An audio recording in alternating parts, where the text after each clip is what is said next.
Nicolette, fondly called Nicky by her friends, is the youngest child of Marty and Brenda. They had an older daughter, Alex, but instead of being the baby of the family, as is the case in most families, Nicky was an outcast, despite being the youngest child. Instead, Alex is considered to be the golden child. She was 5 years older than Nicky and was the best child a parent could ever ask for. She was well behaved, performed well at school, and is talented. She had always been the apple of her parents' eyes, even after Nicky was born. In contrast, Nicky was very reserved and not as extroverted as her sister, although she performs well at school too, better than Alex in fact. She's very shy and is not used to being the center of attention, unlike Alex. It was because of their difference in personalities that Marty and Brenda, both extroverts as well, favored Alex more. At gatherings, they would often make Alex sing in front of the crowds. When people urged Nicky to join her sister, her parents would often brush them off and say, "It's fine, she's very shy. Alex sings better anyway." Although a tad hurt, Nicky's just thankful she doesn't have to endure the feeling of having all eyes on her. When Nicky entered high school, things got worse, at least in her family. With Alex in college, all her parents' attention is on her, the golden child, as Nicky called her sister in her head. Alex was a good student. She aces her exams and has never flunked a subject.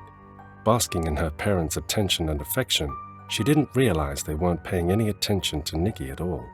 Truth is, Alex revels in the fact that she is the favorite child. Before Nicky was born, she was terrified that her parents would cast her off in favor of the new baby, so she tried really hard to excel in everything. She would also cause all sorts of trouble for her younger sister and blamed her for things she did. Alex was used to being the only child for 5 years, so she did not welcome the arrival of her younger sister. As a result, the sisters were never close. During her entire high school years, it was as if Nicky was invisible. Everything was about Alex. Alex needs this and that because she's in college preparing for her brilliant future. Nicky, used to all of this, didn't mind at all. She gets all the love she needs from Nana Amelia, Marty's mom, who lives just a few blocks away. In fact, there were times when she slept over at her grandmother's and her parents didn't even notice she wasn't at home. That's how focused they were on Alex. They seemed to have forgotten they had another daughter. Normally, Nicky would brush this off. After all, she's used to not being seen by her parents, except for when she's doing something unacceptable to them. However, when they failed to greet her or even remember her 18th birthday, that's when Nicky started to distance herself from her family too.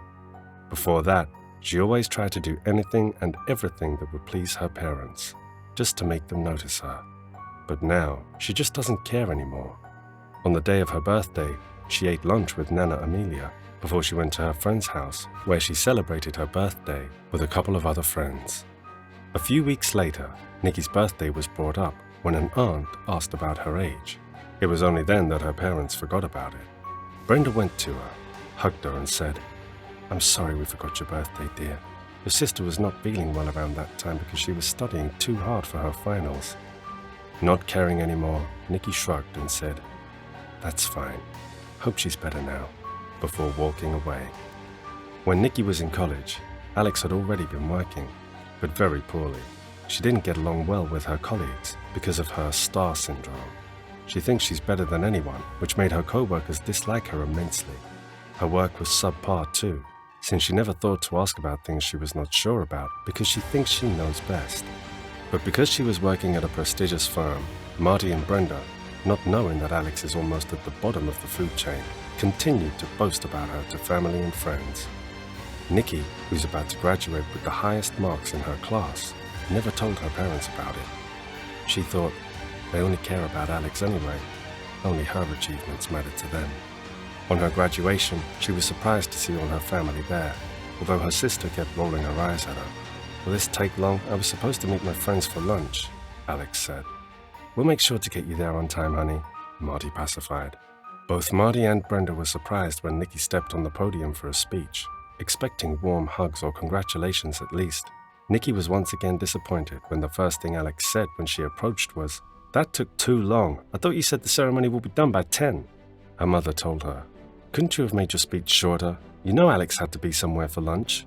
Refusing to be treated this way on one of the happiest days of her life, Nicky turned her back on them and strode off.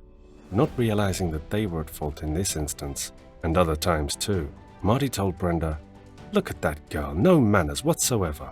We came here for her and she didn't even appreciate it." "Dad, I told you she's a brat," Alex intoned. The three then went to the car and drove off.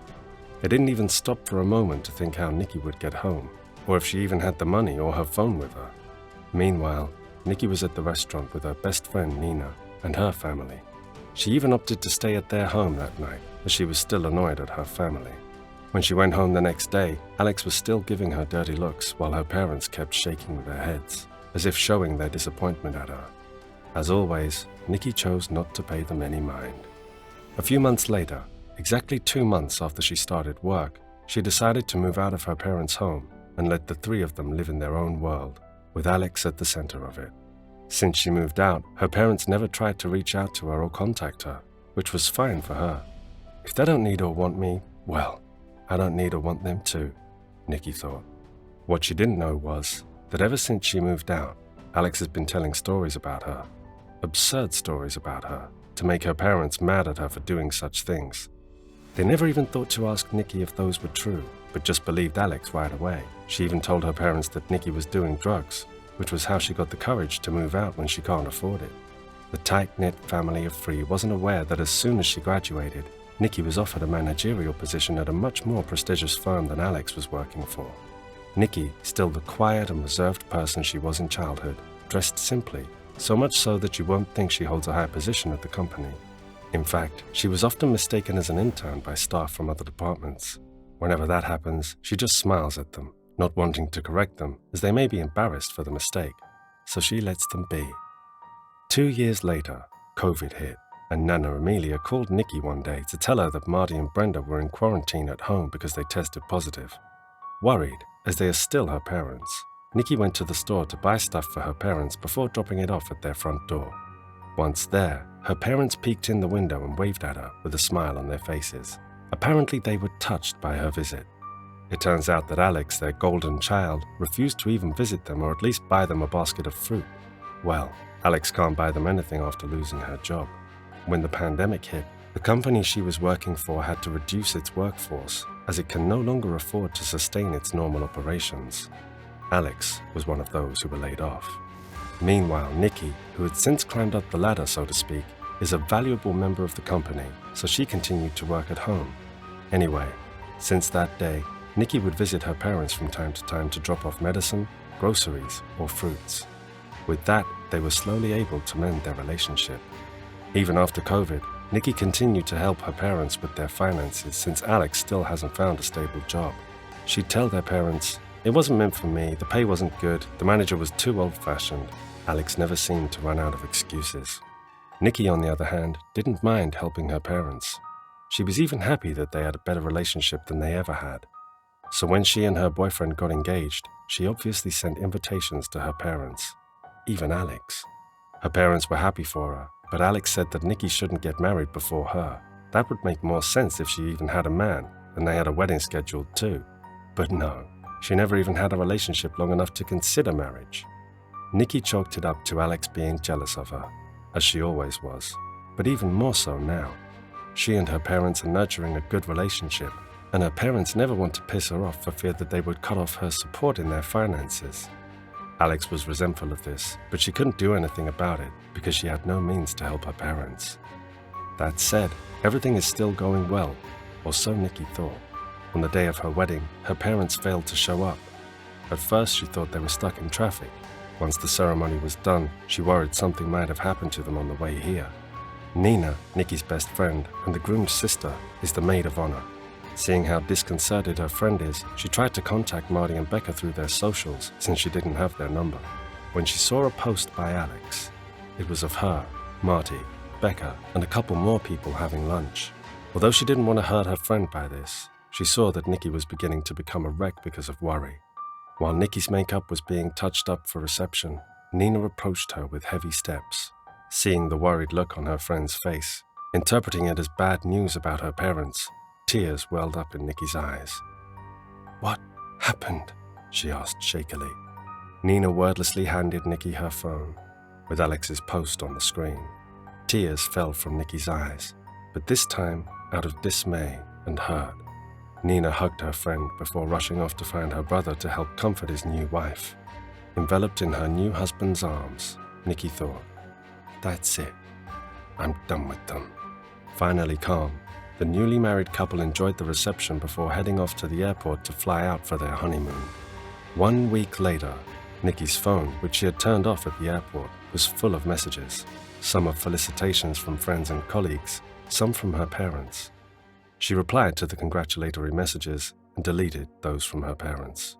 She even blocked their numbers. 3 days later, as she was preparing to leave work for the day, she received a message from her neighbor saying that her mother was at her door and has been there going on 3 hours now. When the neighbors told her she won't be home until at least 5 p.m. and just come back by then, her mother just nodded and said she'd wait for Nicky until she came. Once there, Nicky took pity on her mother and invited her in, which turned out to be a huge error on her part. As soon as the door closed, her mother lashed out at her. "I've been calling you for almost 2 weeks now, but you never pick up. Your father has been calling you too, but the phone never even rings." Summoning all her patience, Nicky told her mother that she's cutting them off. "Just because we missed your wedding? Oh, come on," Brenda retorted. Just missed? You have missed all the major events in my life.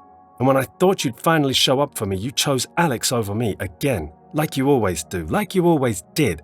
I don't even know why I even thought things had finally changed, but no, it didn't. So forget you have another daughter and leave me alone," Nicky burst out. "It's just a ceremony, you're overreacting. You can't cut us off just because of that," Brenda persisted. It was then that Nicky's husband came in the door, and after seeing his wife crying and shaking uncontrollably, he faced his mother-in-law and said calmly but firmly, "I think you should go, Brenda." Seeing the determination in her new son-in-law's eyes, Brenda had no choice but to walk away. Once Brenda was gone, Nicky slid bonelessly to the floor before her husband, who, since the beginning, knew how she was treated at home, picked her up. After all, he was Nina's older brother, her best friend since high school, and she spent countless days and nights in their home. Hugging her close, her husband told her, "I know you're hurt, but I want you to remember that we are here for you, me and my family. We have been and always will be your family." After that, her parents never attempted to contact her again, and Nana Amelia stopped giving her updates about them, also mad at how the couple had treated their youngest daughter. Nicky and her husband, along with his family, lived peacefully and harmoniously since then.